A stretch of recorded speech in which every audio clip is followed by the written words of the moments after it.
Bidadari, chapter 136 dengan judul Pikirkan Nanti. Bi akan kembali. Bingung Reiko. Aku memang tidak menyelingkuhinya, tapi sebetulnya karena ada kejadian di apartemen yang tentu saja tidak bisa dia ceritakan pada Brigita. Ini membuat sedikit berkedut di dahi. Dia pasti marah kalau tahu soal itu. Dan ini pula yang membuat Reiko cenat-cenut, apalagi membayangkan yang terjadi kemarin antara dirinya dan Aida. Tapi kondisiku memang sulit gara-gara kakek telepon aku mesti mengakui dia istriku. Tidak bisa minta perawat untuk menjaganya. Dan kalau ada perawat, bagaimana nanti dengan dokter Silvi? Aduh, lagi-lagi dirinya memang tidak berencana untuk menipu kekasihnya, tapi kondisi membuat Reiko tentu saja tak bisa menceritakan ini. Sudahlah, nanti aku pikirkan bagaimana aku harus bicara dengan Bi. Kekhawatirannya membuat Reiko menentukan pilihan untuk mengurus semuanya nanti. Namun kali ini ada hal lain yang harus dia pentingkan. Ya ampun, panik Reiko melihat jam di dinding ruangan kerjanya. Gila sih, aku meninggalkannya di depan sampai 3 jam lebih. Tak pikir panjang lagi, setelah mengantongi handphone dan membuka jasnya, Reiko sesegera mungkin pergi berlari keluar. Shit, bahkan dia berlari menuruni tangga cukup kencang, hingga hampir saja dia kesandung. Apa kamu sudah mau membuang air kecil? Selepas membuka pintu teras, pertanyaan itu yang diberikannya lebih dulu oleh Reiko pada seorang wanita yang terlihat sedang asyik memainkan handphonenya. Belum ada kepengen, Pak. Aku bilang, jangan suka ditahan-tahan. Tak percaya, Reiko bicara sambil mengangkat tubuh kecil Aida di atas kedua tangannya. Aku gak nahan-nahan kok, Pak. Turunkan aku, Pak. Aku masih belum mau pergi dari sini. Tapi ini udah lewat jam 11 siang, tak bagus di sini. Radiasi yang dihasilkan di tempat tinggi begini lebih besar daripada radiasi kalau kamu dekat dengan tanah. Kamu juga nggak pakai sunblock kan? Protes Reiko yang sudah membawa masuk Aida. Membuat wanita itu mengerutkan bibirnya. Lalu kenapa memilih rumah di apartemen, Pak? Sudah tahu radiasinya tidak baik. Bukan lebih baik tinggal di rumah yang punya halaman hijau? Itu kan lebih bagus. Di natur spaceku hijau, tanamanku di luar juga hijau dan banyak. Tapi tetap radiasinya sangat tinggi kan? Karena ini kata bapak ada di tempat yang jauh dari permukaan tanah. Aku punya anti radiasi ultraviolet di dalam apartemenku. Dan aku suka tempat yang tinggi. Karena dengan begitu, aku bisa melihat mereka yang lebih rendah. Aku bisa melihat apa yang tidak bisa dilihat oleh orang lain. Dan mereka harus mendongak untuk melihat tempat tinggalku. Tapi, orang yang berada di tempat yang rendah juga mereka tidak bisa dianggap sepele. Karena mereka bisa melihat apa yang tidak bisa dilihat oleh orang yang berada di tempat tinggi. Maksudmu? Saat Reiko membuka kamar Aida, pernyataan itu pun dilontarkan. Di gedung tinggi, Bapak tidak bisa lihat apa yang terjadi di bawah. Kalau misalkan ada kebakaran di bawah, bagaimana? Jika ada bom di bawah gedungnya langsung runtuh, kalau langsung kena ke titik penyangga gedungnya, bahaya kan? Sebetulnya benar apa yang dikatakan Aida. Tapi tetap, aku suka tinggal di tempat yang tinggi, dan aku tidak suka kebisingan kendaraan di bawah. Penatnya hanya melihat atap genteng orang lain, dan aku tidak suka pandangan mataku keblok dan tak bisa melihat langit biru dengan awan yang menghiasinya berjalan pelan. Tentu saja kata-kata itu membuat Reiko melirik pada Aida karena sebelum dia menyelesaikan ucapannya, Aida sudah memotongnya. Kamu juga suka tempat yang tinggi? Tapi bukan tempat tinggal, Pak. Yang saya suka itu tempat tinggi yang gak ada batasnya. Seperti kita ada di gunung, dan kalau kita tiduran di atas kepala kita itu, kita bisa melihat langit. Kalau siang hari bisa melihat langit biru. kalau malam hari bisa lihat taburan bintang. Entah kenapa saat membicarakan ini Aida sempat tersenyum sebentar di saat mata Reiko meliriknya dan tangannya bergerak memegang handle pintu. Aku bilang aku nggak mau pipis. Yang dibuka Reiko adalah pintu kamar mandi Aida yang tadi sedang memikirkan indahnya langit malam, kini terperangah dan langsung bicara macam tadi. Tapi ini udah 3 jam dan pembalutnya harus diganti. Dan kamu juga habis di luar lebih dari 3 jam. Aku rasa kamu sudah harus mandi. Hehe. Tak pernah ada dalam kamus Aida kalau habis panas-panasan 3 jam mandi. Dan dia tidak panas-panasan juga. Dirinya hanya duduk saja di kursi dan itu pun ada penutup di atasnya. Tidak panas sama sekali. Kenapa pula dia harus mandi? Kalau tidak mandi seperti ini, kamu akan bau keringat. Lagi pula debu yang menempel di tubuhmu itu juga tidak terlalu baik. Kamu juga tidak memakai lotion, tidak memakai apapun kan tadi? Belum lagi rambutmu akan kena debu. Aida tadi protes tidak mau mandi, tapi sekarang dia hanya bisa diam, karena pria itu benar-benar memandikannya.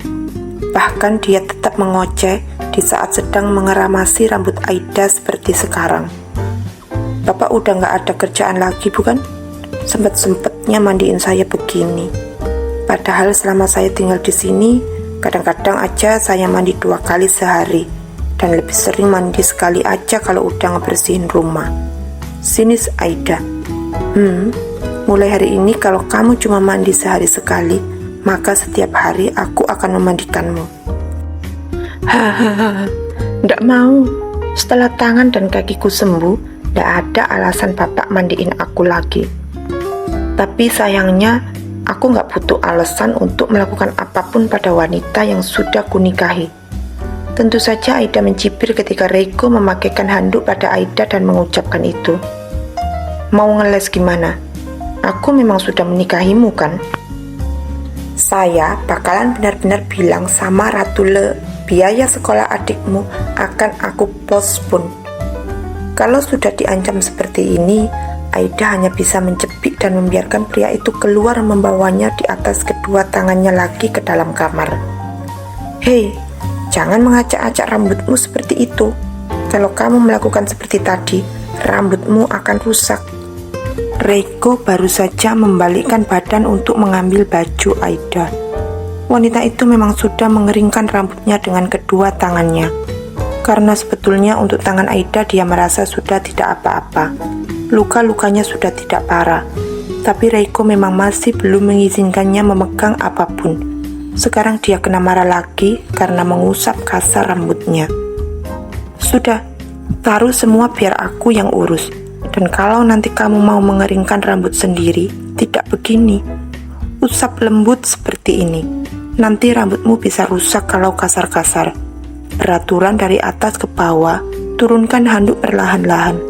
Dan jangan lupa, kalau kamu mau pakai hair dryer, lapisi handuk kering di rambutmu.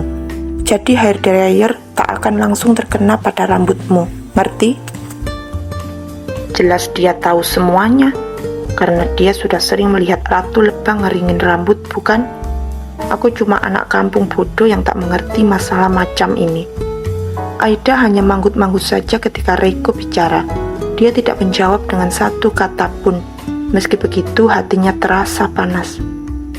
Kamu ngapain ngeliatin aku kayak gitu? Semuanya berjalan lancar enggak, Pak? Maksudnya, meeting Bapak udah selesai? Bapak udah nggak kerja lagi? Tanya di bibir Aida. Apa Bapak sudah dapat modalnya?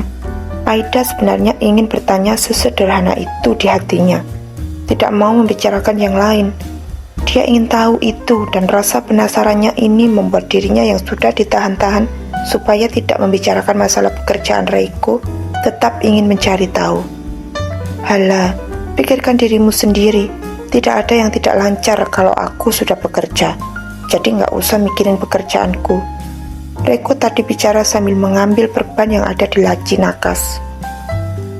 Kayaknya tanganku udah nggak perlu diperban deh, Pak. Sudahlah, diam aja dulu. Biar aku bungkus dulu tanganmu dengan perban. Lalu aku ke kamar mandi buat cuci pembalutnya. Reiko bicara sudah sambil memegang tangan Aida dan memakaikan sesuai yang tadi dia katakan. Untuk kakinya tidak perlu karena itu sudah perban anti air. Tapi memang Reiko tidak membasahi dengan air sih. Apa Bapak pernah ngelakuin kayak gini juga sama Ratu Lebah, Pak? Jauh di dalam lubuk hati Aida ketika dia sudah menanyakan itu, dirinya mengumpat. Tak suka Aida dengan pertanyaan yang dibuatnya itu. Bukan urusanmu. Sudah selesai. Aku cuci dulu yang di kamar mandi. Apa sebenarnya yang ingin aku cari tahu padanya, ya Rob? Bagusnya bahkan kalau kita berbuat baik kan, tangan kanan memberi, tangan kiri tidak tahu. Tolong jangan sampai aku pamrih dan mengharap imbalan dari semua yang aku lakukan. Aku tidak sama sekali menginginkan dia merasa berhutang budi padaku. Bisik hati Aida yang saat itu juga mulai ketakutan dan dia banyak-banyak beristighfar. Bener nggak ya, kakek ngelakuin apa yang dia katakan? Tapi bagaimanapun juga Aida tetap merasa terganggu. Dan hatinya diam-diam berkhianat memikirkan ini lagi. Tapi kayaknya kakek emang benar-benar ngelakuin sih. Buktinya wajah cucunya sumringah. Tapi dia mungkin gak mau cerita sama aku kan? Karena dia pikir tidak ada hubungannya denganku. Tebakan Aida yang membuat hatinya ingin sekali terkekeh. Biarlah, anggap saja semua ini sebagai balas budi karena dia menjagaku. Dan dia tidak membuat kakiku diamputasi. Walaupun diamputasi juga itu salahnya. Aida hanya berbisik-bisik dalam hatinya karena memang dia tidak tahu harus bertanya apa pada Reiko yang sudah keluar dari kamar mandi. Ada apa denganku ya? Kenapa aku merasa senang melihat dia tersenyum begitu? Apa sekarang dia benar-benar sudah lepas dari bahaya dan sudah tidak bertengkar lagi dengan kekasihnya karena udah ada modal? Aida sebetulnya hanya ingin menolong. Tapi entah kenapa perasaannya sedikit terganggu di sini. Bahkan dia juga memperhatikan Reiko yang menutup pintu kamar mandi sambil tersenyum beda dengan biasanya. Sebentar, aku buatkan makan siang dulu untukmu. Tunggu di sini ya. Pak, boleh nggak kalau saya duduk di ruang tamu? Tanya yang tentu saja membuat Reiko melirik Aida dan mengangguk pelan tanpa banyak berpikir. Kalau dilihat dari senyumnya sih, dia memang sangat bahagia. Bisik Aida berbarengan dengan Reiko yang bicara. Kenapa kamu pengen ikut ke dapur? Pengen lihatin terus wajahku yang tampan ini sedang membuat makanan untukmu, begitu?